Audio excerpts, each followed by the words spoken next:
Good evening, everyone. I'd like to call to order the Papillion La Vista Community Schools Board of Education meeting for December 12th, 2022. Section 1, call to order. Item A, please rise for the Pledge of Allegiance.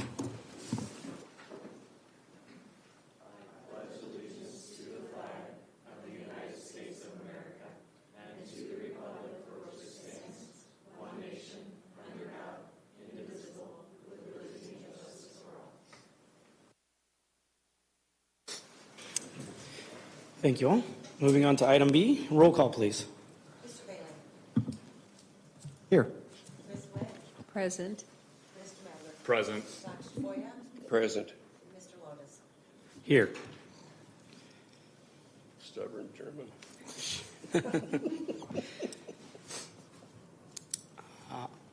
I'll move on to item C. I'll entertain a motion to excuse the absence of Ms. Fisher. I'll make a motion to excuse the absence of Ms. Valerie Fisher. Second. I have a motion by Mr. Bailey and a second by Ms. Witt. Roll call, please. Ms. Witt. Yes. Mr. Medler. Yes. Dr. Foya. Yes. Mr. Lotus. Yes. Mr. Bailey. Yes. Motion carried. Thank you all. And Val, if you're watching, hopefully you're on the mend. Look forward to seeing you after the new year. All right. Give notice to our open meetings law that is posted at the entrance of the boardroom. All right, moving on to Section 2, Communications. Our Student Council update from Papillion La Vista South. Welcome, Hallie and Zach.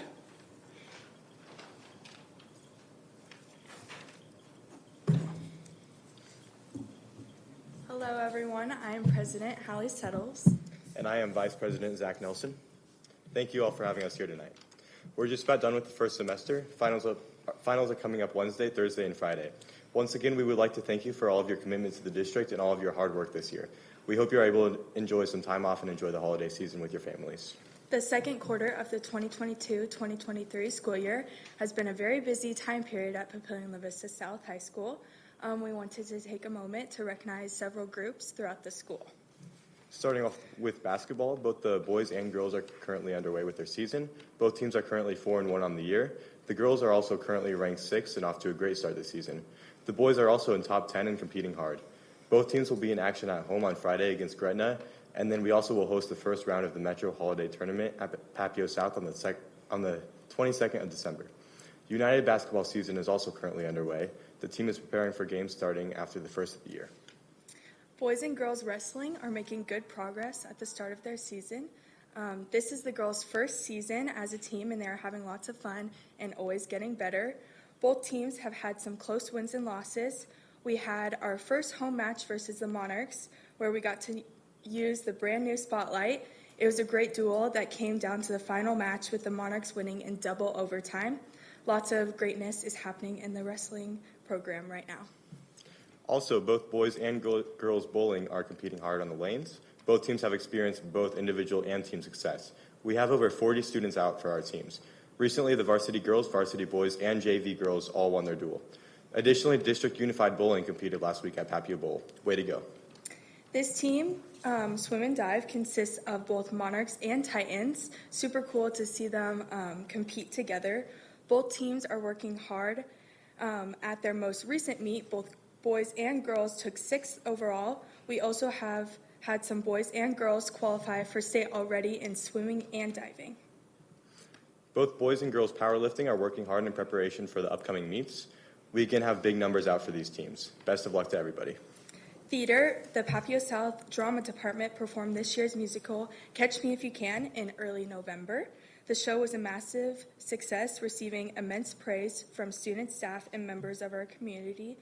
Our Play Pro group also recently competed in the NSAA one-act competition at Gretna. We are very proud of Miss Dixon and our students. The Papio South Band program just had a holiday concert on Tuesday of last week. Winter Guard, Winter Winds, and Winter Percussion seasons are currently underway, with all groups working hard in practices and rehearsals. Winter Guard, Winter Winds, and Winter Percussion will compete in their first competition on February. You can also check out our pet band in action at any home basketball game. Choir, we have been preparing for our winter concert, which is tonight at 7 p.m. It will consist of some great holiday songs in front of a packed house in the gym. All 3 show choirs are working hard in preparing for the upcoming season, which starts in January. The season starts with us hosting the South Titan Classic on January 6th and 7th at PLCS.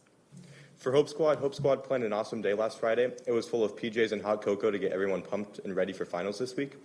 I know they are planning on doing some more fun days next semester in support of student mental health. Student Council. At the end of October, we attended State Student Council. It was super fun to connect with new councils and get some great ideas for the upcoming school year and for years to come. We recently put together presents and supplies for our council's adoptive family. We have also been preparing for our big Wish Week coming up next semester. This consists of us getting big raffle baskets to raise money for Make-A-Wish. We come up with awesome spirit days throughout the week to praise awareness for kids with cancer. And finally, our DECA chapter just traveled to Chicago and Milwaukee for a DECA Leadership Conference, and it looks like an incredible experience for everyone involved. Once again, thank you for having us here tonight and for giving us a very positive atmosphere and impact on all the students. We are extremely proud of what has been accomplished at Papio South during first semester, and we are thrilled to see what second semester has to come. Do you guys have any questions? Yes, yeah. And you've got finals coming up on Wednesday, Thursday, Friday, and I'm sure you're both sufficiently prepared for finals. Am I wrong, Hallie and Zach? Oh yeah, Yes. of course. Of course. Yep, Of course. You Yep. haven't procrastinated even a bit, I'm sure. Nope. Thank you, guys. Great report. thank Good you. luck Thank with you, guys. finals as you finish second semester. First. Good luck with your concert tonight. Thank you. Thank you.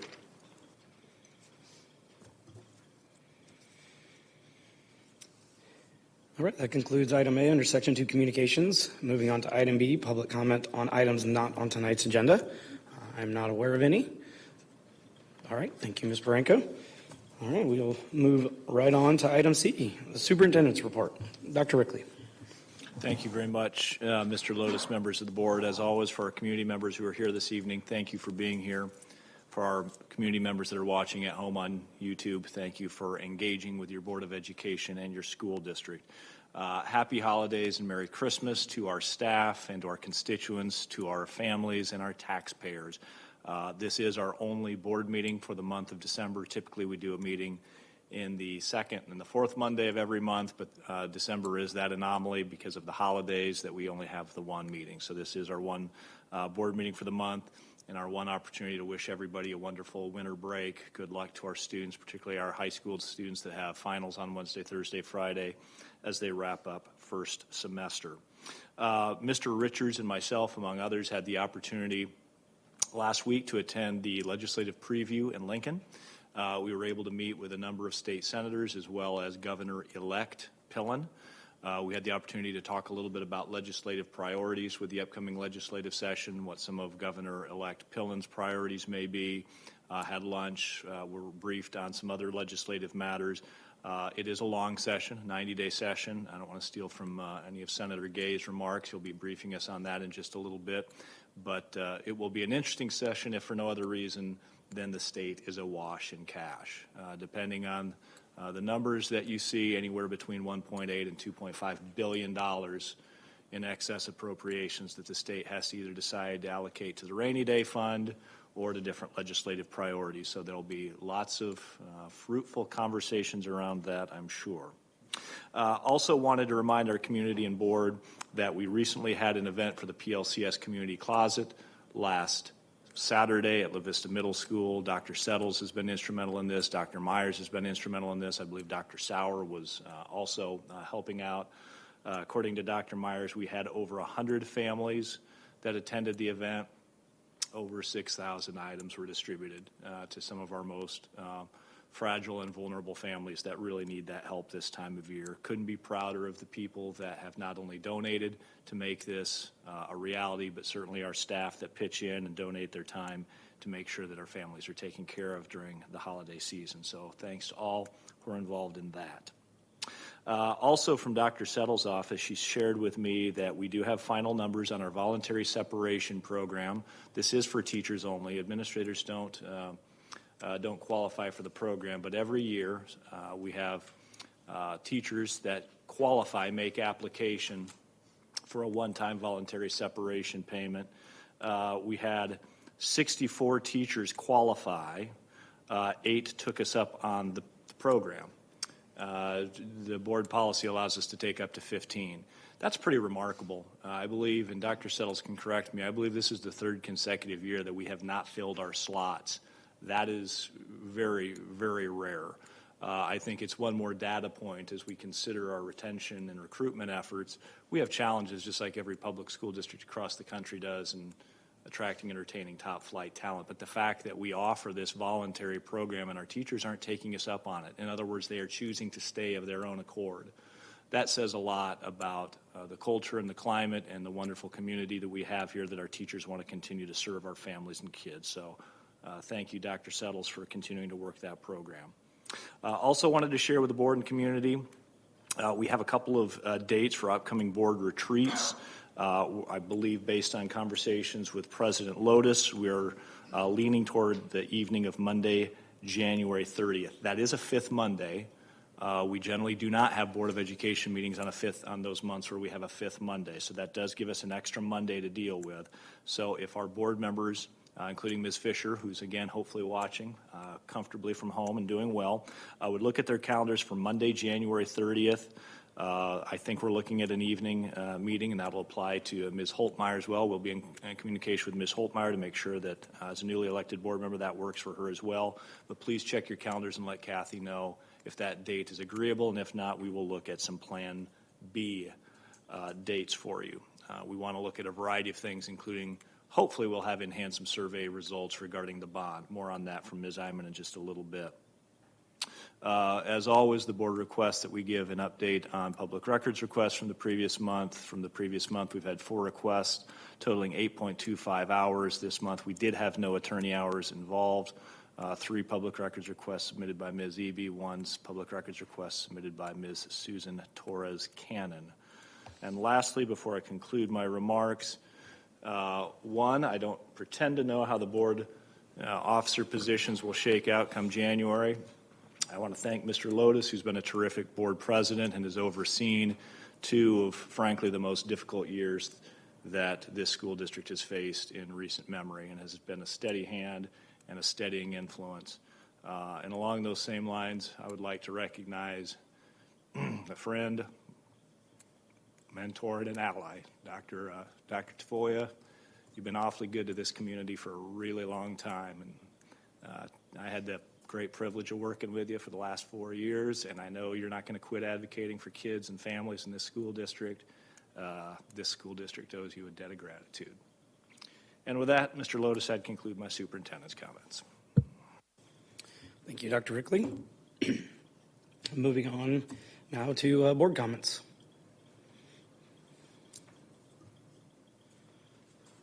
I would like to thank the board for the last 4 years. As you know, I've been on the board 20 years, and most of them had people with agendas on the board, which created a situation which made us stay in focus to get the job done that had to be done.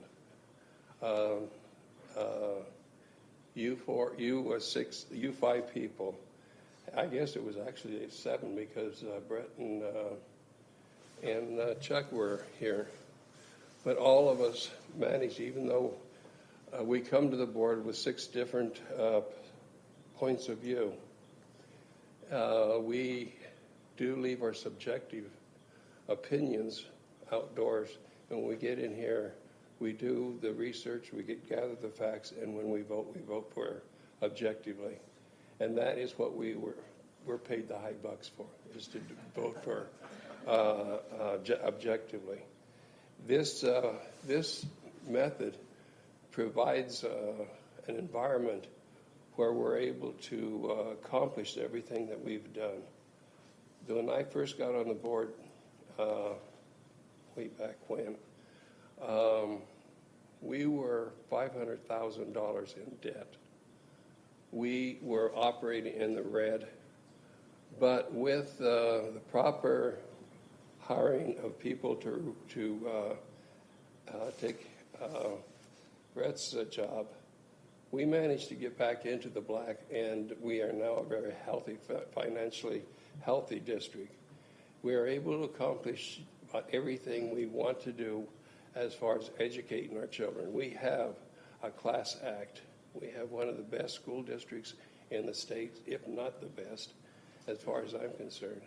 And it's done because of the foresight, the vision, and the cooperation of not only the board, but also the cabinet,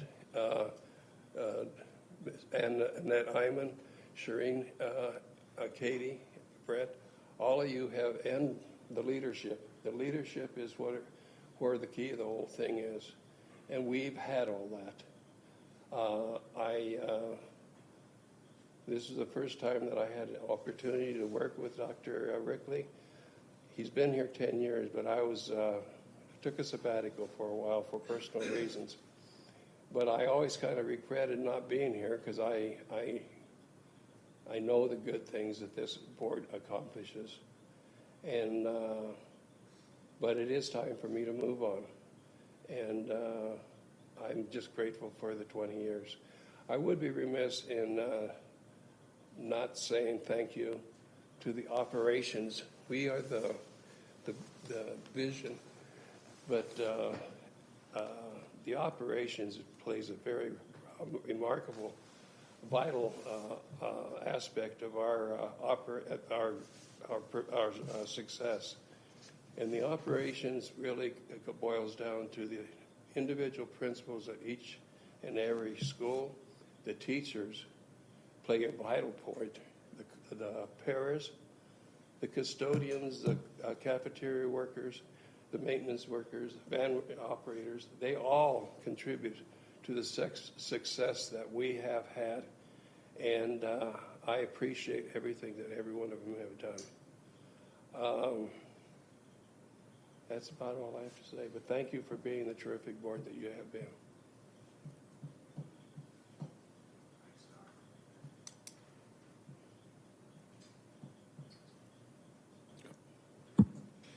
I wasn't going to say anything, but I just want you to know, Dr. Tafoya, that one of the benefits that I got from serving with you on this board is that I got a friend, and I thank you for that. And I had a friend too. Well, I feel like I have 7 new friends. Most of these, well, he's a new friend. But all the rest of them I knew before I got on the board, so. But the friendship is probably one of the most important things outside of family that you can possibly have.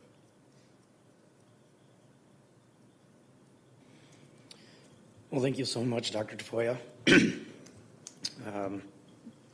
Known you quite a while, and so to have the privilege to get to be mentored and learn how to be a successful board member, I'll never forget it. So I truly appreciate your mentorship and your friendship over the last few years and prior to that, and wish you well. I know I'll see you around.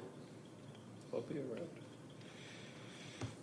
And then for the board, last Tuesday, Dr. Rickley and I and Ms. Baranko were up at Papillion La Vista High School. So I had a liaison lunch with the Monarch admin group. It's a really good conversation. It was Mr. Ryan's first in his new role because of COVID. We haven't had one up there in a couple years.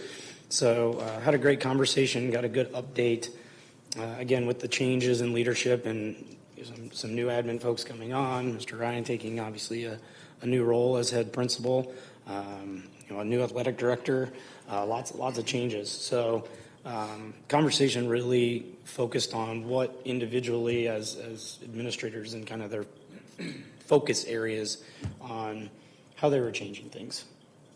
How they were really focused on the teachers, organizing groups, trying to do events, get the camaraderie back, make sure that they're more visible in the classrooms, so that their staff, especially newer staff, know that they're not just there to sit in the back of the room to do an evaluation. They actually want to see them in operation, and then again have a little bit more face time with the kids as well. So. Really good stuff. Had some discussion about, obviously the bond, the option enrollment resolution. And so the hour plus went very, very quickly. Thanks again to Mr. Ryan for hosting us. It's amazing. I haven't been there in just a few months, but to see the old front entrance area now converted into their multi-use space with some conflicts. I can't remember if it was band or somebody was taking up the auditorium. So choir has been trying to practice, but they were able to set up the risers in the flex space room, plus still have a classroom space on the back side. So really interesting to see how creative they can be with that open space. So we may have put in a little plug to see if we do finalize a date for the board retreat. I know we've spoken at a few of the board retreats that we would, instead of some random conference room somewhere or here to see if we can't have it up at one of the high schools, just to, if you haven't had a chance to see the final renovations. Still a laundry list of checkpoints. They're working with the contractors to finalize. They redid the pits, so we finally got rid of that carpet that I think has been there since, I don't even want to speculate, probably still the 90s when I was there, but it did look really sharp. It's a unique feature to that building, and I'm glad that they decided to keep it. So good liaison lunch. Any other board comments for this evening? All right, moving on to committee reports. Building, Grounds, and Finance. We have not met since the last board meeting, but we have one scheduled in the future. Yep, Friday morning. Human Resources and Student Services. We have been meeting with the negotiations team, and we're happy to announce that there is a tentative agreement with the teachers that is being shared with the members, and they will be voting on that. And we're hoping that that comes back soon so that we can meet some deadlines to get that passed. Some things on the agenda tonight. We have been doing a lot of work in HR and student services. The school calendar is on the agenda tonight, and our committee has approved that internally. The 8,000 series is going to be on the agenda tonight for approval. I still think there's work for it, but I think we have a good start, and we need to move forward with that. And then the option enrollment resolution, we saw a lot of data on that, and we support that resolution as well. Thank you. Thank you, Ms. Witt. And moving on to Curriculum and Americanism. Mr. Bailey, Ms. Witt, do you want to take that one for Ms. Fisher? Well, guess what? We met last week. Val, we need you. She wasn't there. She wasn't there, yes. We met last week, and no items on the agenda tonight, but we've been discussing quite a few things, and we'll see something here in the near future. Thank you, Mr. Bailey. All right, that concludes Section 2 Communications. Moving on to Section 3 Action Items. Item A are action by consent.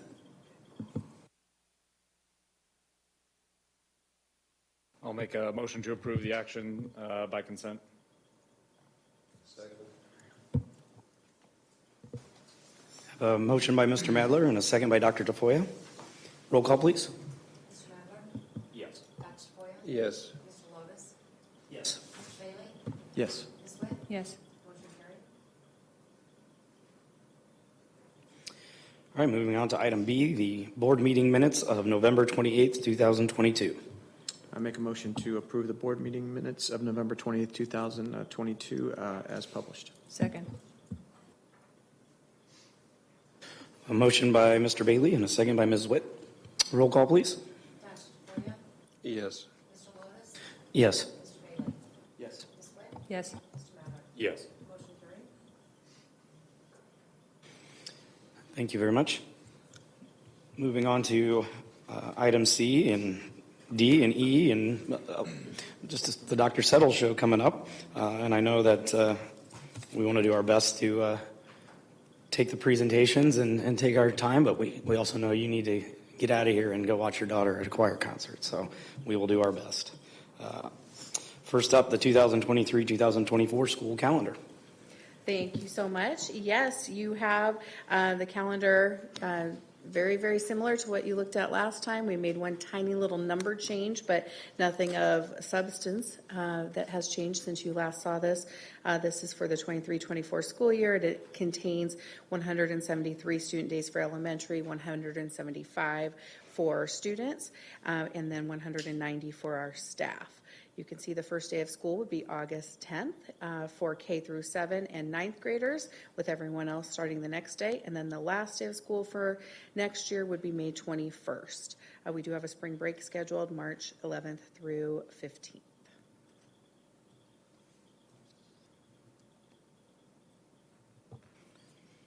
Any board comments, questions? I'll make a motion to approve the 2023-24 school calendar as presented. Second. Have a motion by Ms. Witt and a second by Mr. Madler. Any further board comments? No, seeing no public comment requested on this agenda item. Roll call, please. Yes. Yes. Yes. Yes. Dr. Sequoia. Yes. Motion carried. Thank you. Moving on to item D under section 3 action items, the policy 8000 board organization and operation. Back to you, Dr. Settles. Yep. So thanks to the subcommittee, as Ms. Witt mentioned, we've been busy working on this for the last several months. We did get quite a number of redundancies removed. We got some reorganization done. So if you are spending time reading it, you shouldn't be reading the same thing multiple times in multiple policies. There were no other substantive changes since the last time you looked at it, other than we caught a couple of spelling errors and a few very minor things, but no big changes. One of the things that, as Ms. Witt mentioned, we do still think there's a couple of pieces that could use some additional work, and that'll be something that next August, when these come back up, we can take a look at again. I'll make a motion to approve the policy 8000 board organization and operation changes as presented. Second.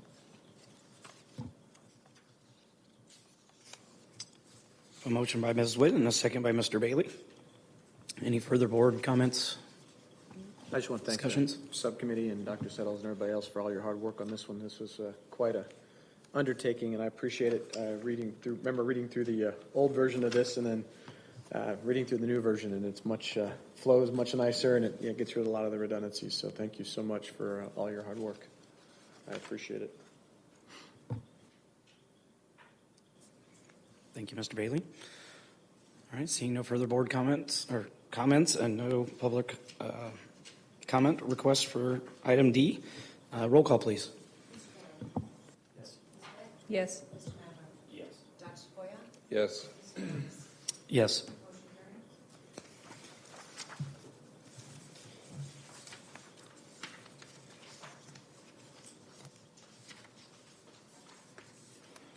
carried. All right, moving on to item E, the option enrollment resolution. Welcome up Dr. Myers and Dr. Steele, as well as Dr. Settles, handling this agenda item.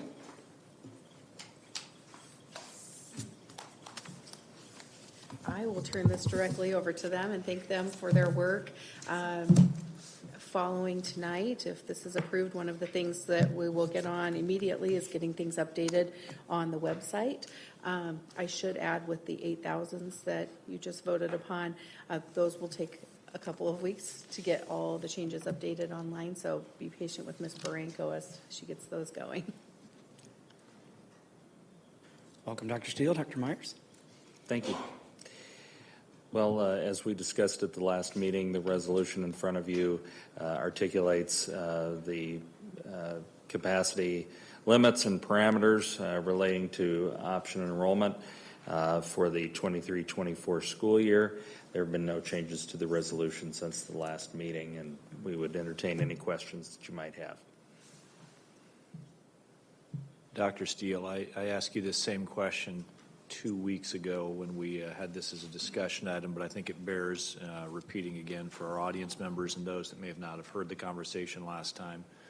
So we haven't generally, as a school district, allowed students from the outside in at the secondary level. We've selectively allowed kids at the elementary level, provided we had space at individual buildings. But if you wanted to get in at the middle school, high school, we generally said no because of capacity issues, among other issues. Could you and Dr. Myers talk a little bit about what has changed and why we're choosing to go down this road at this time? Well, we have some greater capacity from a space standpoint, however, at both of our high schools. However, we also have to deal with the factor of the staffing, and that imposes some capacity limitations in that way. So what we have done is we are going to allow some option enrollment seats as space allows, but also as staffing allows, and so that is what is different. And yet at the same time, we want to strive to maintain balance as much as possible between our two high schools in terms of population. And we also want to continue to prioritize our internal transfers and make sure that families in Papua La Vista who want to change schools that they have that opportunity as well. And then, of course, basing it all on long-term growth projections. So we have some room, and we're going to do this on a limited basis. And then see how it goes. So that's the basis, Dr. Rickley. What's the benefit to the district in allowing option enrollment and bringing kids from the other districts in? Do you want to take that? Sure would. Thanks for the question, Mr. Madler. I would say there are a variety. One, we could look at a variety of aspects. Increasing diversity could be something that we could take a look at, but really it's the ability to give families some choice on where their kids go to school. And so, again, we take a look very carefully at making sure that we're following all of the Nebraska guidelines that the state puts forth, but allowing an opportunity for families to have some choice where we have space really does a nice job of providing a rich educational opportunity for our kids. And we do have, this is something that we've had in our elementary schools for quite some time, so something we're very accustomed to at the elementary level, and to be able to expand those opportunities on a limited basis to high school, I think will just be that much more enriching for our high schools as well. I think Dr. Myers did a terrific job of answering the question, Mr. Madler. One other piece is financial. There is an allocation and net option funding that follows that student. So, for example, if a student from Bennington attends Papua La Vista Community Schools through option enrollment, there are dollars that follow that child. So I think that's important for our taxpayers to understand that there is some financial impact. I think Mr. Richards would tell us the key aspect is accepting as many as that we have capacity for, without at the same time adding additional staff. Because if you're just adding staff to support those increasing numbers, at best you've broken even, and frankly you've probably gone backwards financially. So it's really finding that balance between what Dr. Myers articulated, along with looking at some of the financial impact on our budget.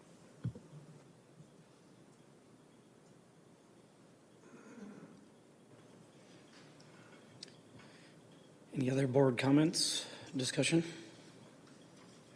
I'll make the motion to approve the resolution on school district standards for acceptance and rejection of option enrollment applications as presented.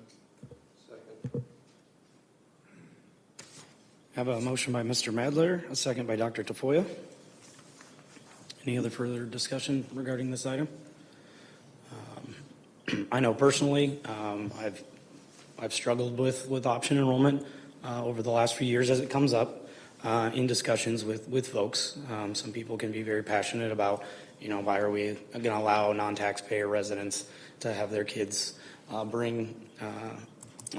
into our buildings. It's great to explain. We've been doing this for many, many years at the elementary level. But I really appreciate the approach of it's new to us. We do have capacity. We know budget-wise, we can handle it. Our teaching staff can handle it at this point, and going at it with very limited numbers, with specific targets at specific grade levels, even some grade levels having zero option enrollment because we are at capacity. So that's where I think it's good to, on an annual basis, do we have capacity, and is it the best decision for us? So I really appreciate the work and the answering all of my questions and our discussions in subcommittee and at the board retreat, and this option or this new option that would be presented out there. So thank you so much. And on that, will you guys come back, or will we be able to, you guys share at one of these board meetings once we start getting those applications in, what it looks like as far as like how many that we will be allowing in? Yes. Yeah. So we set our capacities in advance, and then we take a look at our enrollment. So all option enrollment applications are due by March 15th, okay? And then we immediately take a look at those applications immediately afterward, and then ask families to respond whether or not they accept the position, should they be offered one. I will also mention that internal transfer applications are due quite a bit prior to option enrollment. Those are due February 1st. So we do focus on those internal transfers, as Dr. Steele mentioned, well in advance, and that helps us know what we have in availability for option when that comes around. So as Mr. Lotus mentioned, we do have capacity set. It could be by grade level. It could be by title, non-title program. There are a lot of different pieces to that puzzle, and we'd be happy to share at any point in time the information that we have. Could you tell me how you select, so you set a capacity, you have more applications than you have positions. How do you choose who gets those spots? Can I do that? Okay. Sorry. So at the, what we do is whatever the capacity level is and the number of current enrollments we have determines the number of openings. And so the way that we've done that in the past, it depends on your level. I can speak very well to the elementary, and then I can pass to Dr. Steele on the secondary piece. But we do a lottery style so that we are as fair as possible in the numbers that we offer. For next school year, our special education program is closed. So that is a question that the state of Nebraska asks on the application. So we have reached capacity in special education. So we do absolutely take every one of those applications one by one and determine if we have space or not. And we're obligated by the state to approve what we're able to approve. And so we definitely do consider every single application. Yes, it would be similar process at the high schools as well. Is there a choice if it's somebody who's in athletics or other area other than education that might give them a heads up, or is it still they're in the lottery just like anybody else? It's not on the basis of the athletics, it's on a lottery basis. Yes. Okay, thank you. Mm-hmm.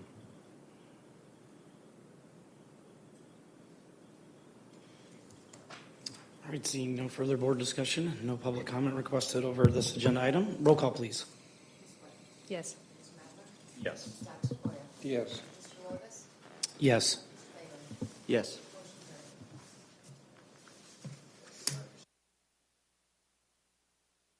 Thank you both very much. All right, moving on to item E, or that finalizes item E. Moving on to item F under Section 3 action items, the superintendent's evaluation and contract extension discussion. Dr. Settles. Thank you. So as I shared last time this fall, recently in November, as a board, you did a performance evaluation on Dr. Rickley, and Mr. Lotus did meet with him and go through that evaluation. Among the board's recommendations from that evaluation was to extend his contract for an additional year. So you now have the contract before you, and the only provision of that that has changed is the dates on there. So 2023-24, 2024-25, and 2025-26. Anything further would be considered in the future, and so all other provisions remain the same at this time.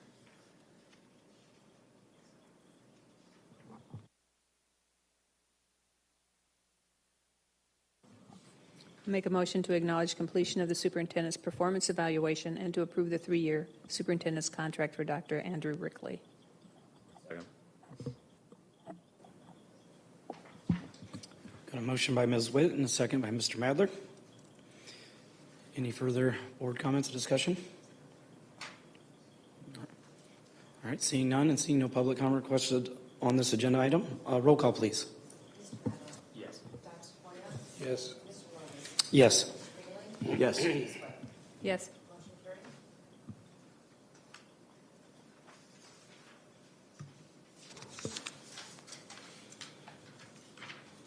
All right, moving on to our final item under Section 3 action items, the political representation contract with Catalyst Public Affairs. Mr. Richards. Thank you, Mr. Lotus.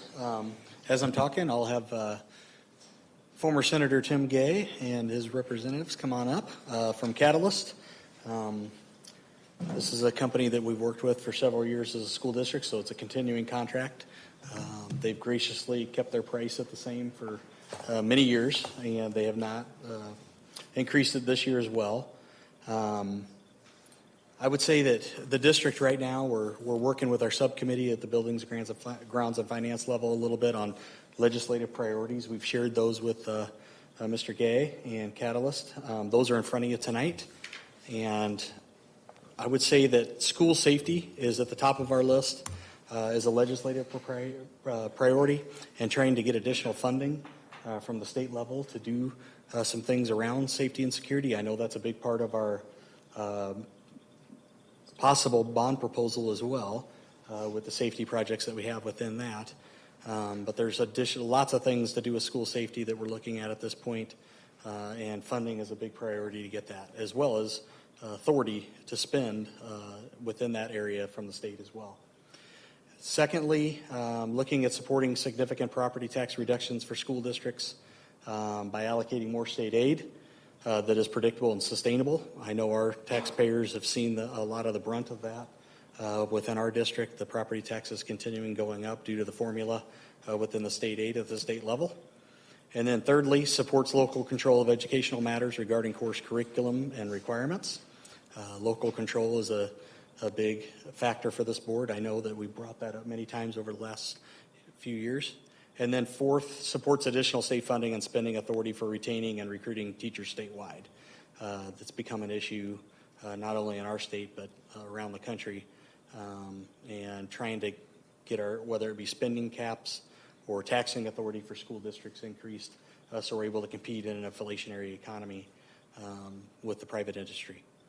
So if you have any other things that you'd like to see us discussing down in Lincoln as we go, or even this week, please let me know, and we'll definitely get that information with our cabinet and discussed, and with the senator meetings that we've been having. But with that said, I know we're talking about the contract as well, and Tim will have a big part of that and his company with trying to get these priorities across the finish line. And with that being said, I'll turn it over to Tim for some discussion on the preview. Thank you. Tim Gay with Catalyst Public Affairs. I'm joined with Melissa Fike, a newer member of our team. But anyway, first of all, I just wanted to, congratulate those board members getting reelected. And then also thank Dr. Tafoya for all your work over the years. You've been a great advocate. And I know Brett brought up the local control. We will not forget that for sure, because I know you always brought that up. But anyway, but congratulations. Looking forward to working with Ms. Holtmeyer as well. I gave her my card so we touch base. But anyway, thank you, Dr. Tafoya. as a community member, you've done a great job. So with that, what I wanted to say is I've talked about a team concept that we've had. And first of all, you know, we'd never take this contract for granted. We don't want to. Every year is a new adventure, and we respect working with the board and so proud to do it as a community person living here. But we don't take anything for granted because every year it's a new change, and we try to keep updating our skills and our services and everything else to make sure you're completely represented. So that's why last year I told you we'd do a team concept always. So it's not just me. Sometimes Caitlin Reese will show up. We didn't make her come tonight because it's her birthday, so we gave her the night off. But we did bring Melissa Fike from Lincoln. She lives in Lincoln, and she graciously came down. I wanted you to put a face with the name. I know Kathy, you've talked, and we do the Zoom calls and all that. So Melissa's here, and with her, I'm going to let her explain her background because it's very good. So tell them where you've been. Where have I been? Thank you. As Tim said, my name is Melissa Fike. I come to Catalyst Public Affairs with 14 years of legislative experience. 7 years was on the legislative side. I was a committee clerk for 1 year and then legislative aide for 6 years, and then recently just came from Governor Ricketts' policy team as a senior policy advisor on health and human services, business and labor, and urban affairs issues. So I'm happy to be on the other side of the table now and working alongside Tim because I was there when he was chair of the Health and Human Services Committee. So it's we've known each other quite a while. So it was nice. It was a good trusted change to come to with him and Caitlin. So I'm excited to be here, and I hope my experience helps. And so we're glad to have her. And like I said, we've built the firm with real legislative experience. These are staffers and policymakers at the highest level. Caitlin, as well, as you know, has the same thing. I think that puts us about 45 years of total experience in the Nebraska legislature. So that's very important because many of these issues that Brett just talked about are very nuanced. They're not like you go and have a 2-minute conversation or a 5-minute or half an hour conversation with the senator. It's again and again and again educating them. And now this year, I think we have 15 new senators who have never been in the legislature, 13 newly elected and 2 appointed because Senator Hilgers is now the Attorney General and Senator Flood is now our Congressman, of course. So those are new people. So we have a whole new administration with a lot of new ideas that you've all probably watched. Those ideas have been around for a long time, but there's going to be a lot to do. So we're excited, and like I say, if we're fortunate enough to renew this contract tonight, we'll do a heck of a job. We'll be back in January. I won't bore you tonight with things, but there'll be a lot to cover January when we come back. So, and if there are any questions, happy to answer them. Property tax reduction. The new governor has proposed a change in the way that we do this. And correct me if I'm wrong, did we not have that in place in the early 60s when they changed it from there because it wasn't very effective? It wasn't what we needed to have at the time. Was it not this? And then now Pillen is suggesting we go back to the 60s and start over again? Yeah. Is that, am I interpreting this right or am I wrong? Well, I'm getting older, Dr. Tafoya, but 60s is way back, so I don't know. Well, 60 But, yeah, 60 was look at just the the other history. day I for think they me. relied an awful lot on that. We'd have to go do some checking, but yeah, a lot of these issues have been around a long time. You know, it is what it is. The fairness issues and all that. There's Dr. Rickley today just sent us a document we're looking at. This will change many, many times, and the thing I think what we're here to help you with is to make sure the message gets out. This is exactly how it's going to affect your district and your schools and your families on taxes. But yeah, I don't know the whole story and the whole history of TIOSA. There is a thing on the legislative website that you can go look at and go back through the whole thing. I doubt anyone was, but probably what comes around goes around, I guess, or history repeats itself, or I don't know. But I do know that's why they created TIOSA, to help alleviate that. But with the growth of all the values, especially ag values, it's kind of got out of whack. Less farmers, more higher values, and a lot of screaming going on. So, Well, I don't have a problem. I know they have a committee set up to discuss this, and I don't have a problem with that. Discussion is good. But if we're going to regress and go back to the 60s where that particular program was not very effective, in fact, it hurt the districts if I'm correct, I can't see doing that. And of course, I'm also concerned about the local control thing. I am sure that they're going to come back out again. Last year was unbelievable how many bills they had on the floor for local control. And that is a dangerous way to go for us, for the district, and for the community. Yeah. When I was sitting back there, I was just thinking about the 6 people making all these major decisions on people's lives and their kids and all that. It's like, it's a big responsibility that you take seriously. I know hard-fought campaigns were run to have that honor to do that. So yeah, it's something we take pretty serious. And I used to be in the local control business too. So we all need to help do that and spread the message to these state senators and elected officials about local control, because I see it waning over the years. Like, well, we're in the legislature, and many of them have not had the local control experience that you have, as you know. So we won't forget, and I know that's an important issue for all of you too. So definitely, we pass that message again and again and again. And so we'll continue to do so. Dr. Tapoya, when TIOSA was originally passed back in the 1990s, its primary purpose, as its name and acronym implies, was Tax Equity and Educational Opportunity Support Act, TIOSA. And part of the impetus behind the passage of the bill is you saw a huge discrepancy across the state of Nebraska in marginal tax rates. You'd see Westside, Elkhorn, other high-spending districts that would have levies of $1.50, $2 or more. And then you'd see districts with ultra-low tax rates. The idea being you shouldn't see that amount of variation from district to district to district. In some cases, it was districts that were located in the proximity. It wasn't one that was in the Panhandle and one was in the Metro, for example. So TIOSA was passed to help close the gap. I would argue that gap still exists today, and I would argue that if Governor-elect Pillen's position of a flat per pupil amount would drive that wedge even greater, because you already have districts like Bennington, for example, with a marginal tax rate of $1.40 per $100 evaluation. Centennial, I think, is hovering around 40 cents.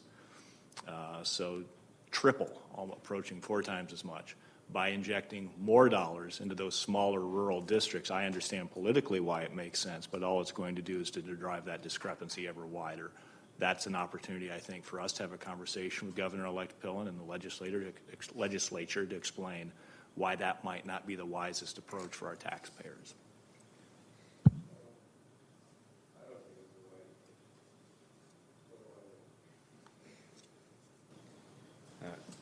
I just want to say I appreciate the partnership. I mean, since I've been on the board the last 2 years, I think you guys do a good job of keeping us updated on the hundreds of bills that are coming in and which ones are relevant to us, which ones we got to stay on top of, and if there's any action that you'd like us to take on them. And the next session being a long one, and with what a lot of people ran on for all those new senators, I have a feeling this one's going to keep you guys busy this session. And so I look forward to staying updated on everything that's happening down there. And like every year, if there's anything that, if you feel like me or probably any of the board members can do to help talk to Senator, talk to anyone else on a piece of legislation that we think is going to positively or negatively affect the district, I mean, please let me know. Please let us know so we can help as well. Yeah, and we will take you up on that. I think one of the things we need to do a better job for you is giving you bullet points, talking points on you know a lot of it. I know you can speak on your own behalf, but these are the conversations happening. So when you see a senator or whoever at a local event, which you do, you can say, oh, I saw LB, whatever. But these are our top. We're doing a better job, I think, narrowing them down with your help, Britt, too, and Dr. Wrigley and everybody. We're kind of narrowing them down better because, like I say, it's, 75, 80, 100 bills. And it's like, well, which ones really matter? And these are the ones. So we'll try to do a better job for you to do that. And that's why bringing on Melissa and Caitlin and me, there's always whoever's sitting here, we're all in the same group talking about these things all the time on the calls, and we're all getting the same information, so. All right. Thank you all. I make a motion to approve the Catalyst Public Affairs as the district's political representation at a yearly rate of $39,000 plus expenses from January 1st, 2023 through December 31st, 2023. Second.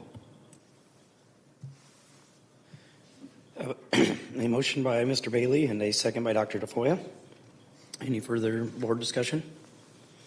I just want to thank both of you again for all your presentations and keeping us in the loop, but I also truly appreciate you keeping your fee flat again for another year. So truly do appreciate it. It doesn't go unnoticed by this board that you continue to provide us this much value, and especially in these inflationary times we're kind of in, that you are respectful of our taxpayers, and truly do appreciate that. Thank you. And I just want to, I forgot to tell Caitlin happy birthday from the board. Or night off. Yeah. All right, seeing no further board discussion, no public comment requested for this agenda item. Roll call, please. Yes. Yes. Yes. Yes. Yes. All right, thank you all. All right, that concludes Section 3 action items. Moving on to Section 4, our discussion and information items for this evening. I'll welcome back up Ms. Iman to take item A, our facility needs community engagement update. Are you guys sick of hearing from me yet? Okay, we're nearing the end of our engagement process, which is good. These are all the things that we've completed. I'm not going to go through and rehash everything that I've shared with you already. I'm just going to give you kind of the updates of the new stuff that's happened since the last presentation, and then give you a preview about what our next steps are. And I've shared this numerous times, but each of these is one slice of the pie. What we're looking at, what does all the different data slices tell us in its entirety. So our staff, we did have 2 additional staff presentations after the last time we met, so we've updated that completely. We have 962 surveys completed by our staff. You can see the breakdown. The overall rating is a 4.34. Strengths from our staff, safety and security by far outweighs anything else as a strength. But updating those older facilities, particularly the staff recognize the importance of making those smaller classrooms larger. The YATP program, the large number of projects that this proposal meets, and then planning for that future growth. What were some of their concerns? Staff didn't have a ton of huge concerns. Each building kind of had their own specific things, and I think as you get into the design phase of the individual projects, we'll address some of those issues. But overall, I would say just additional safety suggestions was the number one thing that surfaced. I've got just a few things on there: intercoms, door alarms, more keyless entries. Fencing around playgrounds is a really big deal for our elementary staff. Just additional locks, additional walkie systems, just all those things that go into making that total system of safety and security for our schools. Bathrooms are a really big deal for our staff. At the secondary level, ideal school and considerations for that ideal school, and I know Shireen is in the process of running a study right now about the ideal program. And then considerations for the elementary playgrounds and more an updated educational, special education space for our students. So that's the feedback from our staff. The 2 new pieces, we ran a website survey. We did not get great feedback on that website survey. We only had 16 people that responded for an overall score of 3.25. Again, safety, the strengths seem very consistent across every employee group. Concerns, I think there were a group of Hickory Hill parents that filled out the survey because overwhelmingly there were several mentions about Hickory Hill and wanting additional, even more updates and improvements with the Hickory Hill project. So I think as you get in, again, as you get into that design phase, that's something that we'll look more specifically at. And then more specifics on the safety and security. And then the other thing that surfaced from the web survey would be clarification on just cost and tax impact and what does that look like. We also did an online survey for parents. They were 2 different links, so that's how I knew the difference. The parent online survey went out in our parent communication that we send out twice a month to parents. We sent it out, I believe, 3 different times. We only had 12 surveys completed for an average score of 3.5. So both of those scores were a little bit lower than what we've seen across any of our other groups. Again, strengths stayed the same, and the only concern that really surfaced was additional information on safety and security. So what does that tell us in its entirety? I put together this really quick summary of all the data that was collected. We had just under 1,300 surveys collected through this process of the last 3 months. The overall score or average rating on a 1 to 5, 5 being, or 1 being I do not support, 5 being I strongly support, was a 4.29 across all those different groups. So that's actually really encouraging. Generally speaking, as you would interpret that rating, anything below a 3 you would be very concerned about. A 3 or above would be kind of that neutral area that you would consider you could sway them one way or the other, so they're not real solid. But a 4 or above, anything above that is encouraging.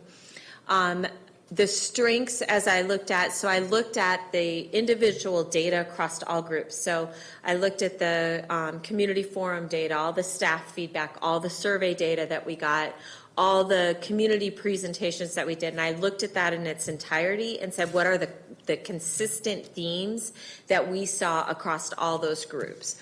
Again, overwhelmingly, the strengths stayed the same.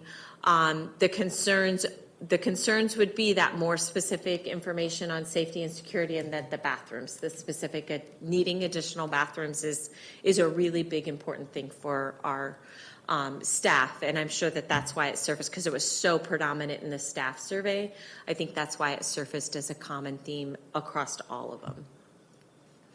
What are our next steps? One of the things that I realized, I did a lot of comparison data. I looked at this year's data compared to what we got through the engagement process in 2018. And one of the things that we found is that the social analysis, what we're seeing on social media, is really down over what it looked like in 2018. And we spent some time doing a little bit of a deep dive on that. I really think what we're seeing is just the algorithms that social media have put in place, particularly your Facebook, Instagram. Who sees your stuff is just been scaled way back from what happened in 2018. And so we haven't really had that engagement. So we're going to do just a few things. I just want to make sure that we don't have any stone unturned. We're going to start a polling with some different key projects and ask for some polling on Facebook, on our school district Facebook page, because our followers are so much higher there.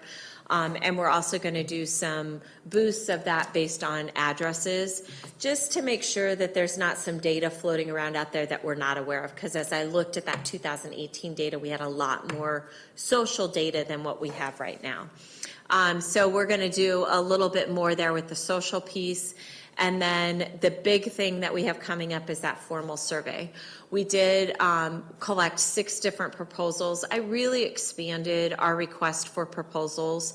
I will tell you, survey companies are getting more and more challenging because of phones, and people don't answer phones, and telemarketing, and just I think it's just a reflection of the times and the economy. So I expanded it. I did a lot of research nationally and said, who have other school districts used? Who would people recommend for these types of surveys. We got 6 proposals. One of them was local. I did try a couple other local companies that were not interested. The other 5 were from outside of the Nebraska area. We're right now in the process of really doing a deep dive into those different proposals and finalizing here. Probably tomorrow or the next day, we'll finalize which company it is that we're going to go forward. With all of those companies, we have said the timeline is put the survey together, get the surveys, get the phone calls started going. The minimum response rate that I wanted was 400 responses. 60% of those responses, I do not want them to have children in schools because that would kind of mirror our demographics. So we're kind of looking at how do we make sure that the survey sample represents our demographics of our community. We'll do those phone calls then. They'll take anywhere from probably about 10 days, so close to 2 weeks to do the phone calling stuff and then get the data back and analyze that. The goal is to have that those survey results completed by the end of January. So I think we'll actually start with that process yet this week. The big things that we're looking for in that survey is what are the overall support of the specific projects that are identified in the proposal, as well as what's the overall support of the initial proposal itself. And that, along with all the community engagement stuff, and hopefully we'll get some more stuff from social media, will give all of you a lot of information to make really solid decisions on what do our next steps need to be after this. Questions?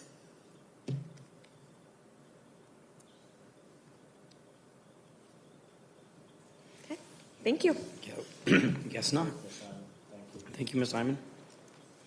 All right, moving on to our final item B under Section 4 discussion and information items, the Papillion La Vista High School and La Vista Middle School kitchen freezer projects. Mr. Richards. Thank you, Mr. Lotus. The most exciting agenda items of the night, I'm sure, for all of us here.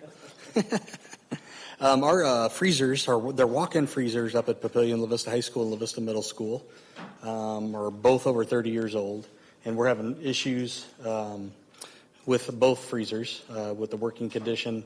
Again, galvanized wall panels are deteriorating, hydraulic door closures not operating properly, equipment and the refrigerant have been or will be discontinued with these freezers. Existing floors, especially the one at PLHS, are sagging and need to be reconfigured for better insulation and safety. And La Vista Middle, we also have ice building up and condensation as far as that goes in that freezer as well. We're looking at a pretty big project here. This isn't your garage freezer that we're doing. These are very expensive projects. The good news is the funding for these projects for the equipment side of things, which is the most cost we're going to be talking about, can come out of our school nutrition fund and not out of the general operating fund for the district. So that's really good news that the state allows us to do that. And we do have the money to do these types of projects. We do have them in the budget for this year. And I know Mr. Lewis and our former food service directors kind of got us organized on this path for starting this project this year. Funding, just to give you an idea, because we go out for bid for these projects, but we're looking at probably at least $280,000 or so per freezer. That's how much these cost to put in.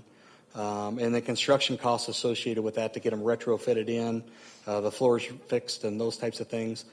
PLHS is probably be a little bit more. We're probably looking at anywhere from $60,000 to $70,000 on that one. And then about $40,000 at La Vista Middle for the construction side of things. The way the funds work by law, the school lunch fund can be used again for the freezers. Construction costs will be primarily out of our special building fund to cover those because they're not an allowable use of money out of your school lunch fund. The equipment is. Schedule-wise, and this is why we're kind of starting this early because their lead time for equipment to get that in here by summer would need to happen in January here to get those things ordered.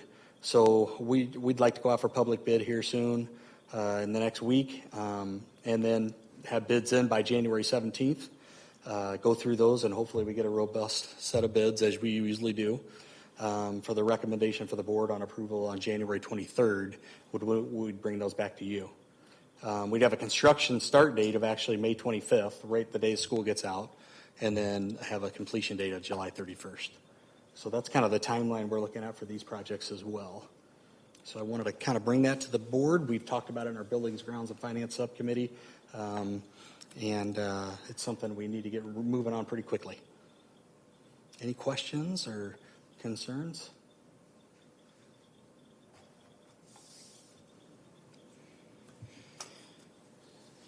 No, unfortunately, we're just at that time. Yeah. We put some things in, that many years ago. It's parts are scarce or lead times are so outrageous. It's just definitely something I'm glad you're in the Buildings and Grounds team keeping an eye on these things, because the lead times have not gotten better for most things. So it'd definitely be a positive thing to have these all installed during the summer and ready to go for next school year. So thank you. About 30 years. No, they'll again, the shelf life, or what they say they'll last, is usually around 20 years. But as with everything else, we get more use out of them than that. I think it's, a good idea to look into these, while running into issues, but before they completely break down and you're left with, problems that you're trying to solve when coming in the next day and the freezer went out and you're trying to figure out what happened to all the food. So I think it's smart to stay ahead of it before it completely stops working, considering how old they are at both places. And hopefully we can do it over the summer. There's no disruption then for the students. Yeah, that's the whole These two important of schools that. are the two oldest secondary schools that we have. So.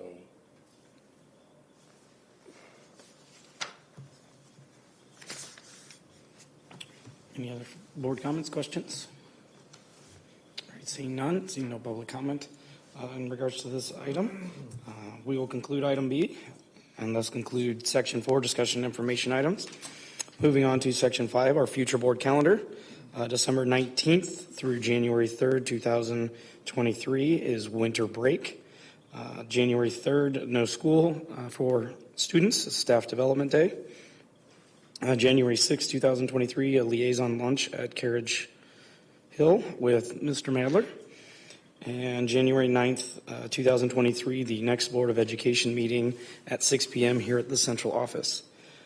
Seeing no further business before this board, I'd just like to wish the board and our district and public happy holidays. Hopefully folks get to spend time with their families. And our teachers, staff, and students get a chance to kind of reset, recoup, and enjoy the holidays. So thank you very much. I'll oh my gosh, I'm struggling with my voice tonight. I'll adjourn the Papillion La Vista Community Schools Board of Education meeting for December 12th, 2022 at 7:12 p.m. Thank you all.